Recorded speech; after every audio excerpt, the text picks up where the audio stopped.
神器之地，所有的人类都成了妖魔鬼怪圈养的食物。这里的人信妖魔，不信神。这里的人被称为肉畜和两脚羊。而你意外穿越成一个山村野神，并获得了香火系统，只要被人信奉就能变强。爹，你看这泥像，好像李叔说的神像了。我拜一拜神，神就会保佑我们啦。闺女，这里没有神，这里早就被神明遗弃了。我们还是怕外面的怪物没有选我们吧。闺女别怕，娘保护你。神仙，请你保佑我们。徐多兽贡献香火值10点，香火系统激活。系统把所有香火兑换成神力。兑换成功，恭喜宿主获得10点神力。发布任。你一个不受世人信奉的小野神，为何要阻挡我呢？纵使我不被世人信奉，我也要挡在你的面前，因为我的身后是万家灯火。是吗？那就看你守不守得住了。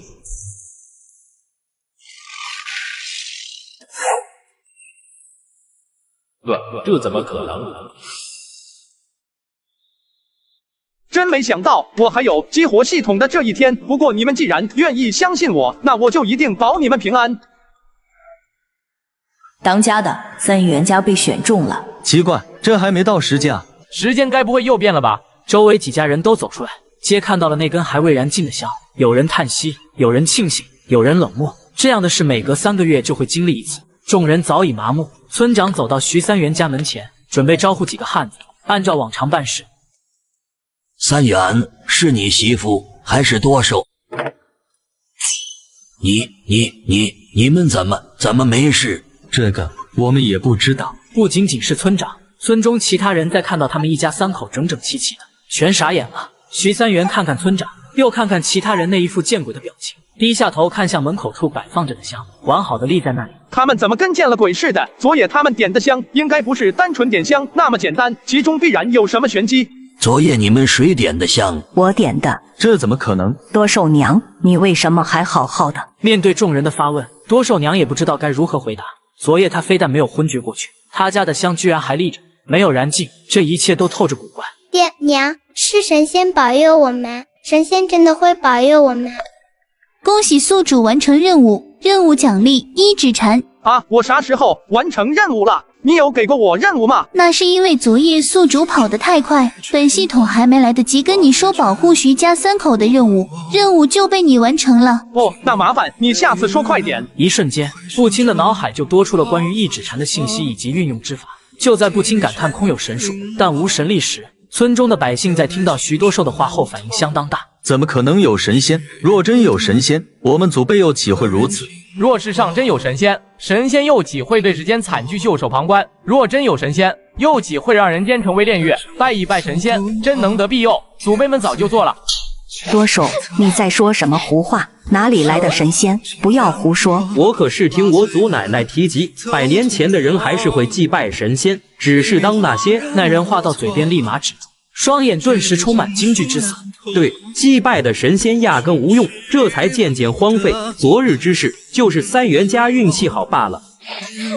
一定是神仙保佑了我家，一定是神仙。李叔说过，神仙会庇护他的信徒的。站在人群后方的李瞎子感觉到周遭投射而来的注目，大伙都知道李瞎子嘴里说的话，10句里有9句是瞎话。据说当年他那双眼睛就是因为说瞎话被人戳瞎的。信则有，不信则无。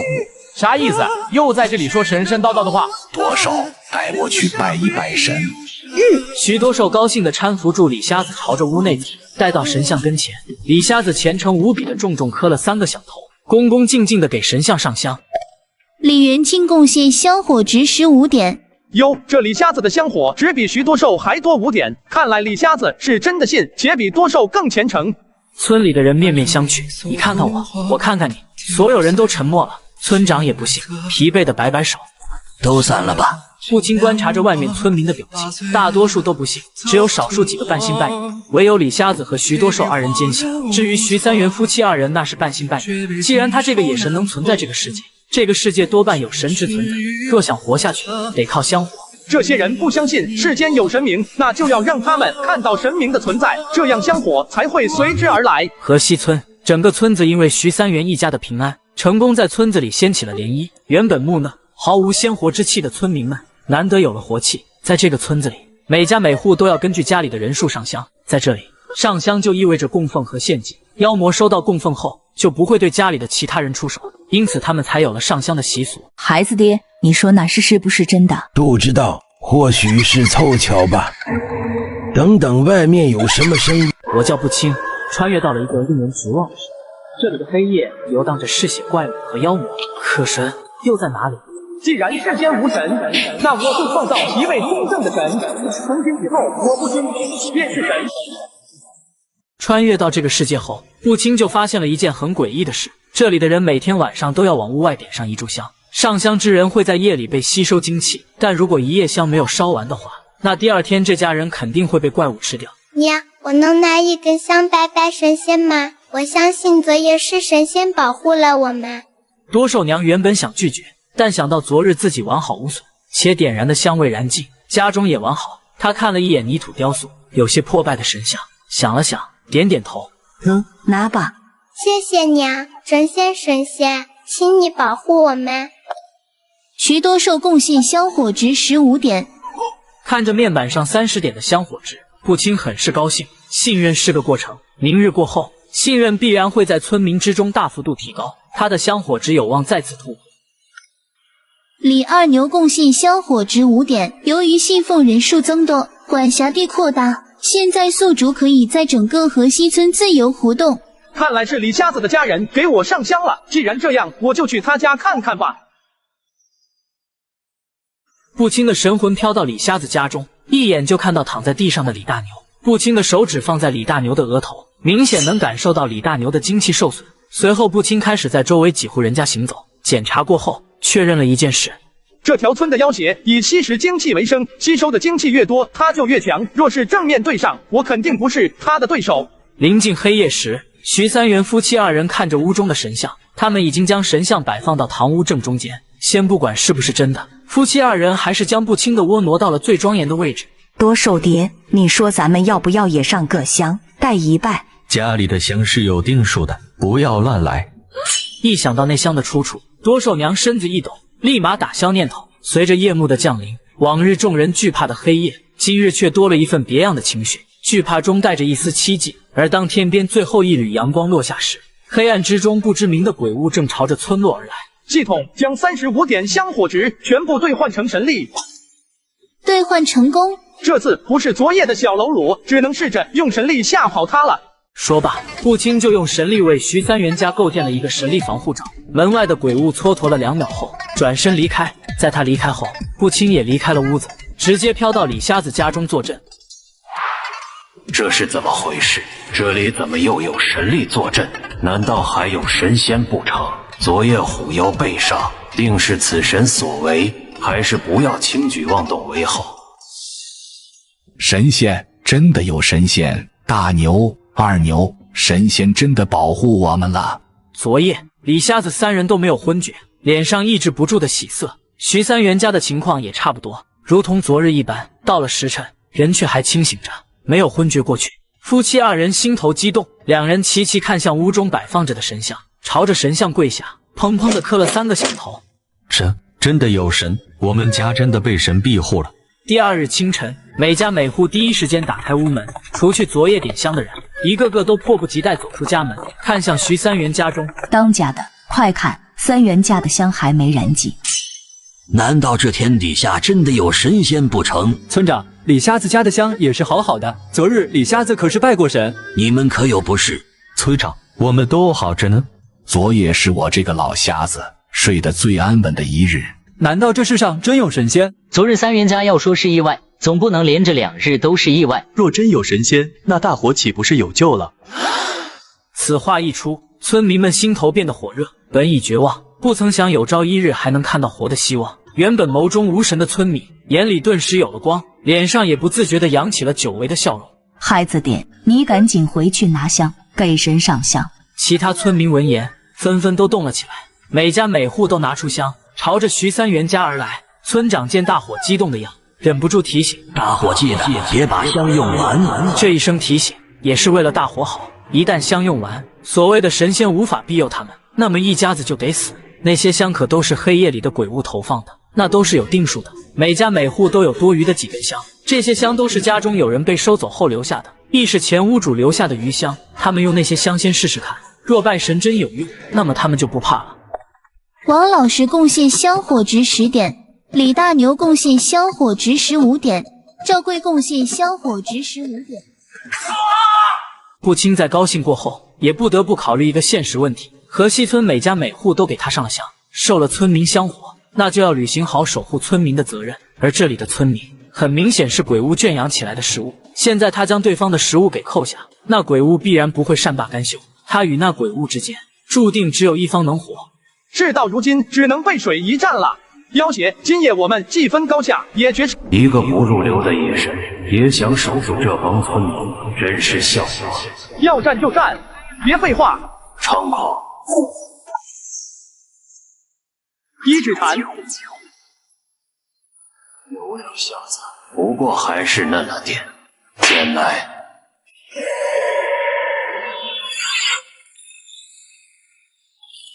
系统将所有香火值兑换成神力，兑换成功。要挟，看好了，这一表会很帅。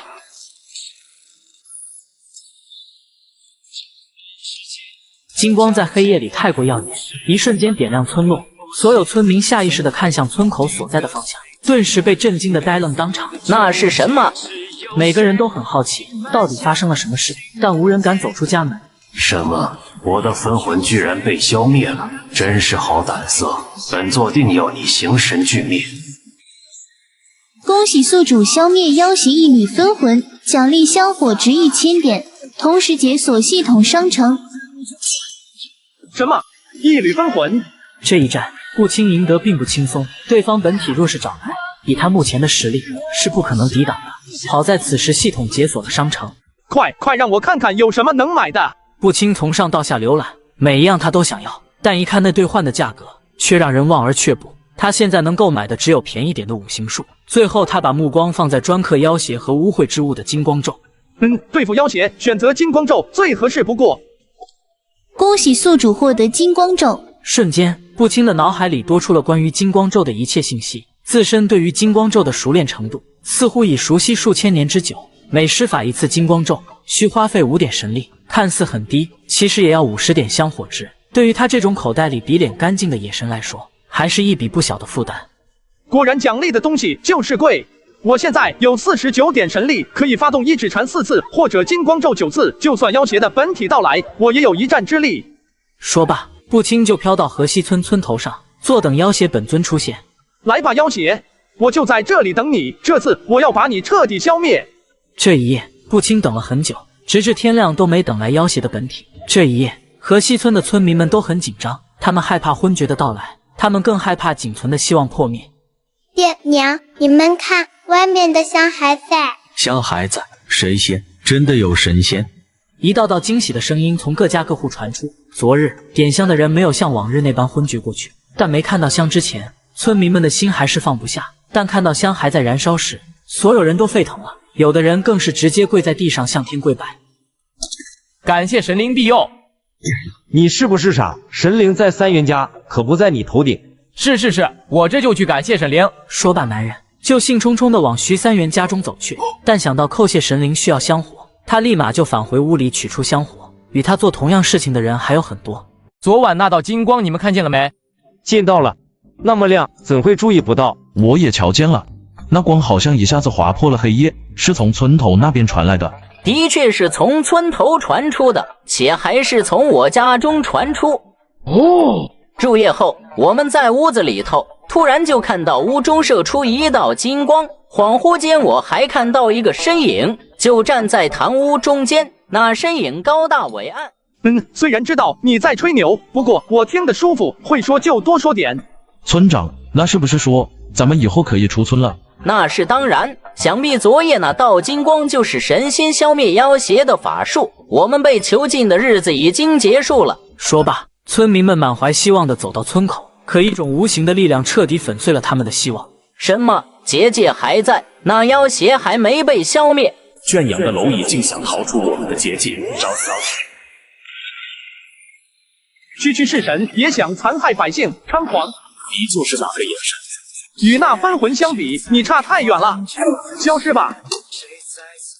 刚刚发生了什么？天怎么一会变黑，一会变亮的？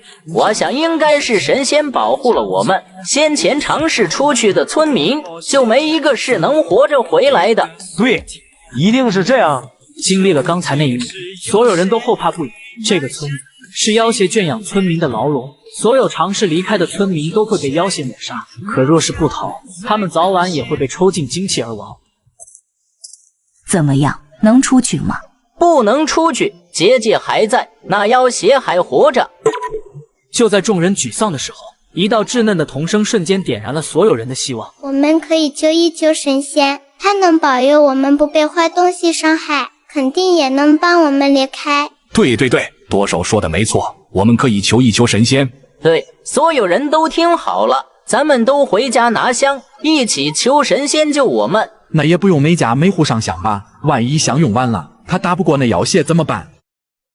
你这脑子在想什么？若是咱们村子里的人连这点诚心都没有，神仙为什么要帮我们？二麻子，你这是舍不得那点香不成？诸位乡亲莫要再说了，我二麻子真没那个心思。哎呦，瞧住我这臭嘴，真不会说话。有了二麻子这一出，即便个别也觉得不需要人人上香的村民都不敢开口，就怕落得二麻子的下场。每家每户都虔诚无比地对着神像磕头上香。徐多寿贡献香火值20点，李大牛贡献香火值20点，已达到今日香火值上限，重复上香无效。啥玩意？系统你黑我香火值？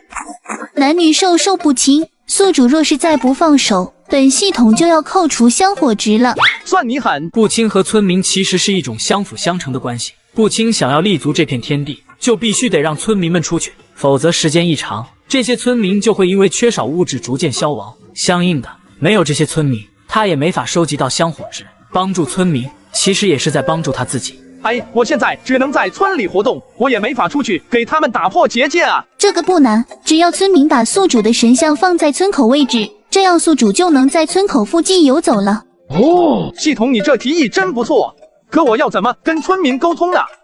现在兑换人前显圣技能只需998，神光环绕牌面拉满，让你感受顶级膜拜的至尊体验。你还在等什么？赶快行动吧！哦，那你看看我的香火值有998吗？哼，浪费我的时间。入梦说200，你自己报梦去吧。好你个系统，竟然瞧不起我！30年河东，30年河西，总有一天我会让你……哼！检测到宿主对本系统不敬，扣除所有剩余香火值。系统，我入夜后，河西村的村民立即躲回家中，紧闭门窗。由于外围结界还在，他们担心妖邪还会再来，依旧点起了那代表供奉的香火。可凡事总有一些例外，点什么香？咱们有神仙保护，还怕什么妖邪？不点，以后我的香只敬神仙，不敬妖邪。神仙就在我们家，怕什么妖邪？不点。昨夜和今天的那2道光分明就是神仙救我的神迹，有神仙在，我怕什么？说罢，三人直接上床睡觉，丝毫不理会其他人的担忧。等他们醒来，他们忽然发现自己身处在一处灰蒙蒙的仙境里。这是什么地方？咦，我的眼睛怎么能看见了？别感叹了，有人走过来了。你别过来啊，我可是练过的，一套闪电5连鞭下去，你可顶不住。怎么，你们拜我拜了这么久，居然连我的样子都认不出来？你是神仙？收手吧，野神，不要把自己的后路断得一干二净。这个世界以魔为尊，不是你能颠覆的。既受香火，自然替人消灾。河西村的结界，今日我非破不可。那你就是什么？给我上，灭了这个野神！竟派些杂碎来送死！天地玄宗，万气本根，广修一劫，正无神通。是吗？竟然破了我的结界！一道耀眼的金光闪起，瞬间击穿黑气萦绕的结界。被妖邪囚禁10数年的河西村，此刻终于自由了。昨夜神仙在梦里说的都是真的，他真的帮我们破除结界了。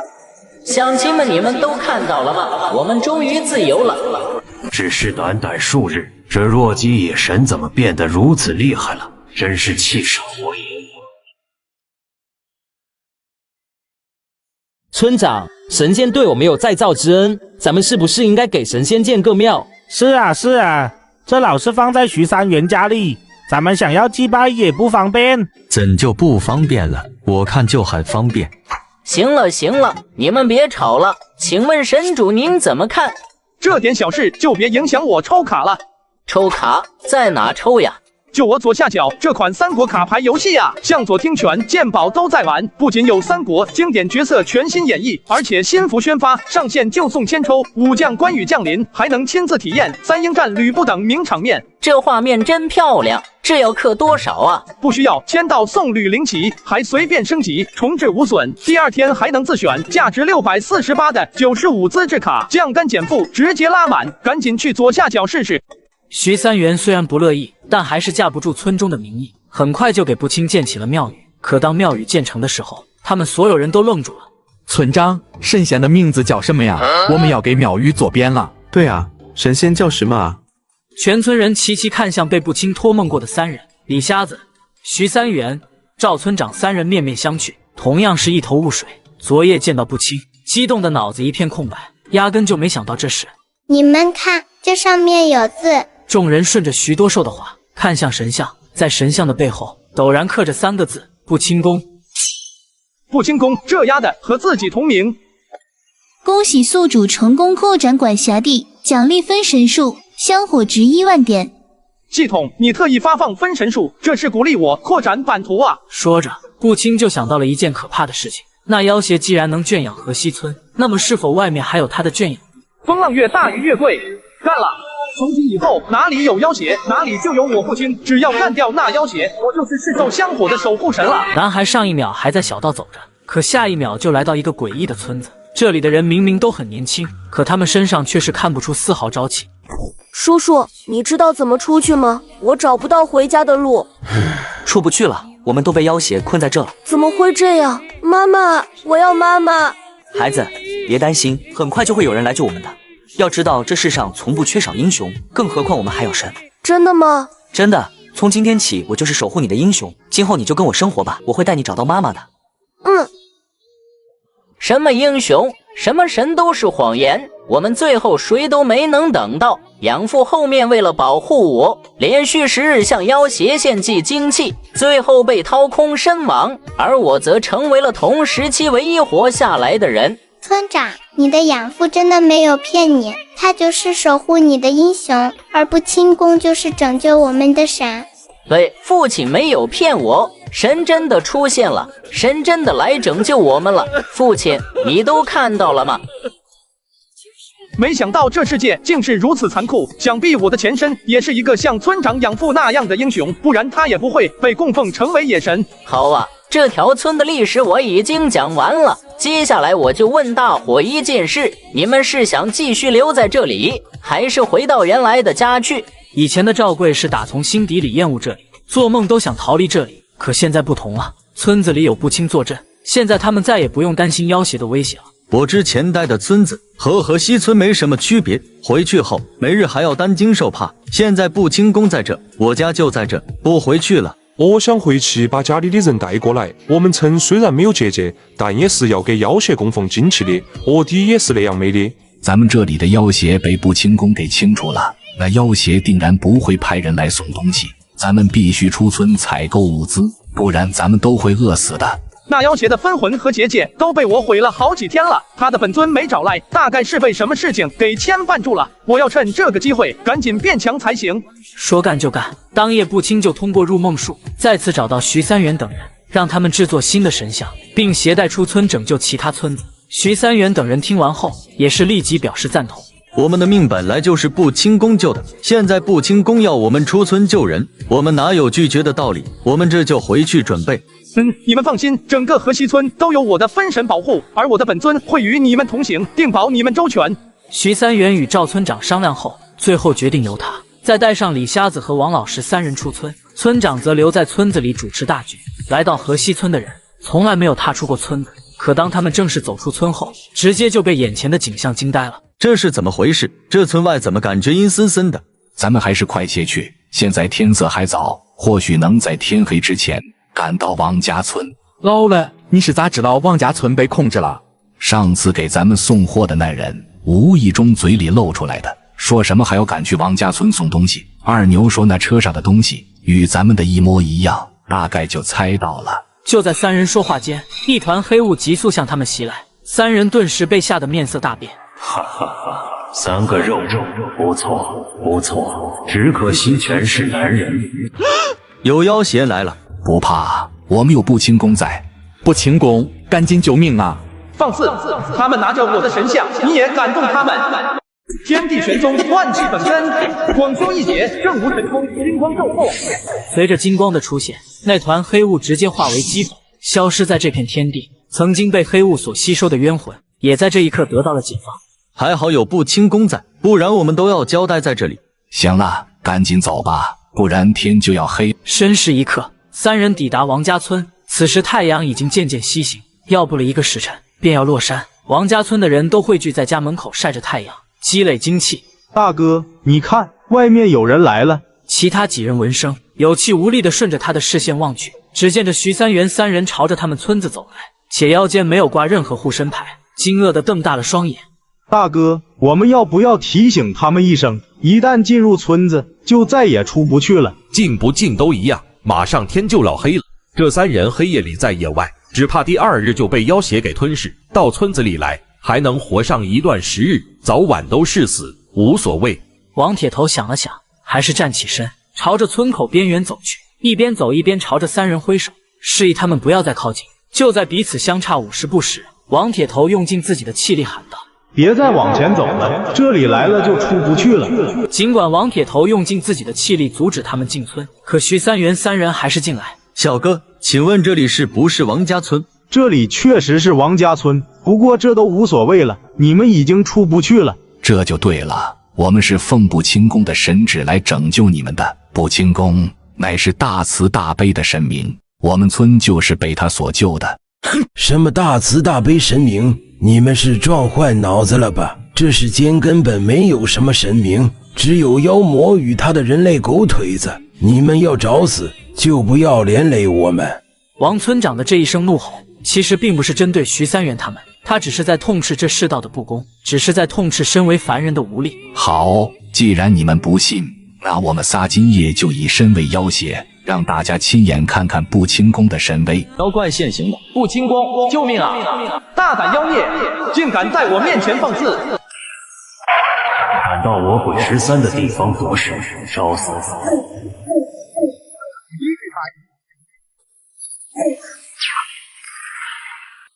气息变弱了，看来你的招数消耗很大呀。那又怎么样？那你就瞧好，看我怎么耗死你，夺出我的分身。少在那得意了，凝指为剑，开天辟地。妖魔，接我这招！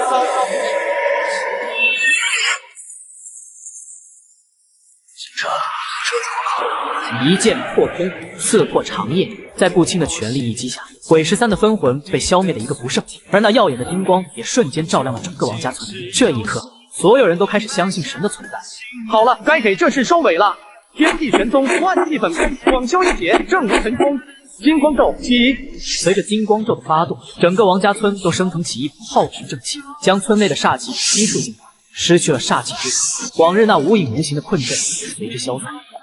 恭喜宿主破除影煞阵，解救出王家村村民，奖励出吉神符术。该做的都做完了，接下来就看他们3个了。当天边第一缕光芒照耀在大地时，所有村民都不约而同地赶往徐三元处。昨夜金光四起，昨夜家家香火不灭，所有的种种都在昭示不清的存在，所有的种种都让他们坚信不清就是他们的守护神。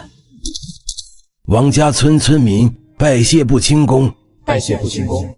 王村长，这附近还有其他被妖邪圈禁的村子吗？这个我也不是很清楚。我知道，之前我和我哥在镇上的茶馆里，正好听到了鬼煞门的门徒提及，他们每隔3个月会给一个叫鬼13的妖魔所圈养的肉畜送物资。据说那鬼13再过3个月就要修炼大成，届时祭炼所有圈养的肉畜后，便可真正迈入通灵境，成为一方霸主。他们可有说是哪几个村子？有说鬼13圈养了3个村子，分别是河西村、王家村以及拗口村。那几个鬼煞门的门徒曾说，他们最多再送一次物资，以后都不用送了。听完王铁牛兄弟2人说的，在场所有人都惊出一身冷汗。更让人惊悚的是，王铁牛兄弟来王家村已经2个月了，你们为何不告诉我们？说了又如何？只会增加你们的恐惧。看来我之前的猜测是对的，那妖邪的本体没有找来，果然是因为抽不开身。既然这样，那我就更不能让你突破通灵境了。王小哥，你可知拗口村在什么地方？我知道，要劳烦王小哥兄弟带我们去一趟。这次我们3人是奉不清宫神旨，剿灭鬼13的爪牙。既然是不清宫之事，我们兄弟2人自然遵从。几位且慢，虽然不清宫消灭了鬼13的爪牙，但我们这地界也等同于无主之物。若是其他邪祟瞧见，那我等岂不是要成为其他邪祟口中之物？还望不清宫给咱们王家村指一条明路。这下糟了，我现在弄不出第2个分神，根本保不住他们。就在不清左右为难时，李瞎子一脸从容地答道：王村长，若是你们不介意的话，你们可以往东走几十里，脚程快些，傍晚前可抵达河西村。河西村有不清宫坐镇，那些妖魔邪祟根本不敢前来。虽说白日里遇到的妖魔邪祟会少很多，但咱们身上没有鬼煞门的护身牌，终究不安全。经王村长这么一说，其他村民都唤醒了当初被掳劫的记忆，一个个神色又变得不安。就在这个时候，附近的一根木头瞬间变为几十个大小一致的木牌，每个木牌上都刻着蕴含神力的符文。谢不清宫赐神牌，谢不清宫赐神牌。河西村的入住，成为我的奴隶吧。大胆妖孽，竟敢在我地盘放肆！杂鱼，你为什么会在这里？你不是去代口村？哪里来那么多废话？一指禅。真是一如既往的技术，可我也什么？只要这里所有，我倒要看看你能救几个。真是卑鄙！不清宫救命啊！不清宫救救我！天地玄宗，万气本根。还想把你给公主？你觉得我会给你机会？以我之魂祭祀天地，换我所愿，诸邪退散。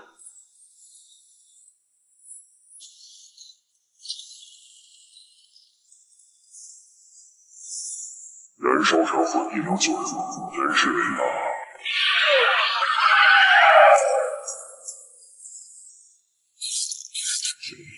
决定最后一击了。燃我神魂，祭我残躯，换天地嘉许。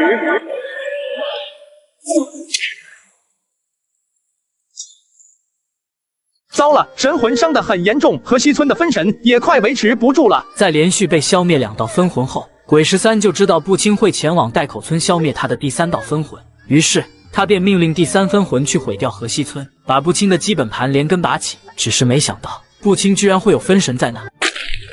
第3次了，这已经是第3次了。杂鱼野神，本座这就亲自出去吞噬肉种，待我突破通灵境，并让你魂飞魄散。昨晚一晚都好安静啊，那鬼13的分魂居然没来。你们几个神棍昨晚装了一晚了，你们的神呢？就是我们现在还是出不去，那结界也还在。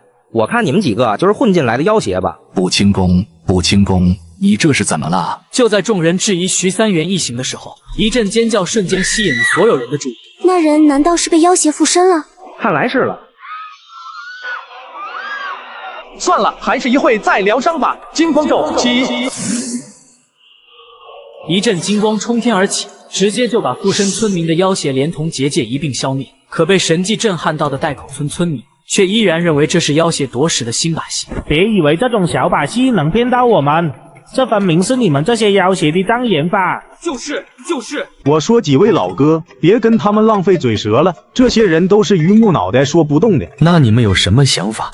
直接把他们绑去河西村就行了，还啰嗦什么？说干就干，王铁牛兄弟直接就对着代口村村民一顿猛揍，把他们一个个五花大绑的押往河西村。大哥快看，一大群又出送上门了！弟兄们，喏，咱们吃一顿饱的。不清宫，救命啊！由于神魂伤势过重，不清已经不能现身了。就在这千钧一发之际，李瞎子一脸镇定地喊道：“别慌，大家拿出不清宫给护身牌。”一阵金光亮起，瞬间就把袭击的妖怪消灭得一干二净。而在此地的不远处的另一行人就没这么好运了。大人，我们是永安县李家人，我们李家家主乃是鬼煞门的堂主，还望大人高抬贵手。看在鬼煞门面子上，我只取5个人的性命，其他人就回去吧。